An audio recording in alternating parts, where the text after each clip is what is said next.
A middle-aged male patient, not a known case of diabetes mellitus and hypertension, was apparently normal 2 months back.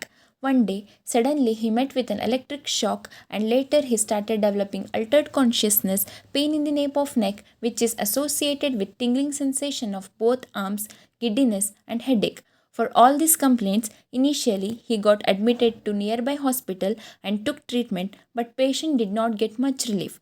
Later, he consulted to our hospital and clinically diagnosed as Shiromarmabhighata and Vishwachi, which is treated accordingly. Patient got 100% relief after 1 month of oral medicine. ನಾನು ಮೇಲೆ ಲೆಟಿಕಂಬಿಂದ ಬಿದ್ದಿದ್ದೆ.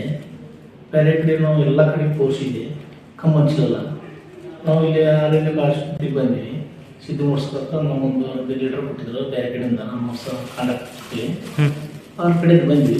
ಬಂದ್ಮೇಲೆ ನಮಗೆಲ್ಲ ಗುಣ ಅನಿಸಿದೆ. ನಾವೆಲ್ಲ 3 ಸಲ ತೋರಿಸಿದ್ಲೆ agri clear ಅನಿಸಿದೆ. ಈಗೇನು ಪರವಾಗಿಲ್ಲ, ಆದರೆ ಕ್ಲಿಯರ್ ಆಗಿ ಆರಾಮಾಗಿ ಮತ್ತೆ ತೋರಿಸಿದ ಚೆಕಪ್. ಎಲ್ಲಿಂದ ಬಿದ್ದಿದ್ರಿ ನೀವು? ನಾವು ಲೆಟಿಕಂಬಿಂದ ಬಿದ್ದಿದ್ವಿ. ಲೈಟಿಂಗಮ್ದಿಂದ ಬಿದ್ದಿದ್ರಿ? ಶಾಕ್ ಹೊಡೆದಿತ್ತ? ಶಾಕ್ ಹೊಡೆದಿದ್ದೀವಿ. Okay okay. ಗಿಲಿ ಎಲ್ಲ ಹೊಡೆದಿದ್ದಿಲ್ಲ. ಹಾಂ ಹಾಂ ಹಾಂ. ಹೊಡೆದು ಈ ಕಡೆ ಬಸ್ ಒಟ್ಟು ಗೋಣಿನ ಬಾವು ಬಂದು ಎಲ್ಲ ಇದಾಗಿತ್ತು. ಹಾಂ. ಅಷ್ಟನಕ ನಾವು ಅಲ್ಲಿ ಕಮ್ಮಲಿಲ್ಲ. ಹಾಂ. ಅಲ್ಲಿ ಬರೀ ತಿಳಿ ಅಷ್ಟು ಆಪರೇಷನ್ ಮಾಡಿದ್ರು. ಹಾಂ. ಮಾಡಿದಾಗ ಅದು ಮತ್ತೆ ನನ್ನ ಕಮ್ಮಲ್ಸ ಅಂತ ಬಂದ್ರಲ್ಲಿ ಕಮ್ಮಲ್ಸಿದ್ದಿಲ್ಲ. ಹಾಂ. ಇಲ್ಲ ಕ್ಲಿಯರ್ ಆಗಿದೆ. ಹಾಂ. ಮತ್ತೆ ಟ್ರೀಟ್ಮೆಂಟ್ ಬಂದಿದ್ದಿಲ್ಲ. ಹೌದಾ? ಇವಾಗ ಒಂದು 100% ಒಳಗೆ ಎಷ್ಟು ಪರ್ಸೆಂಟ್ ಪೂರ ಗುಣ ಅನಿಸಿದ್ರಿ? 100% ಪೂರ ಗುಣ ಅನಿಸಿದ್ರಿ. ಅದ ಸ್ವಲ್ಪ ಲೇಟರ್ ಇದಾಗಿದೆ, ಅದನ್ನ ತೋರಿಸಿ ಚೆಕಪ್ ಮಾಡಿಸಿದ್ರಿ.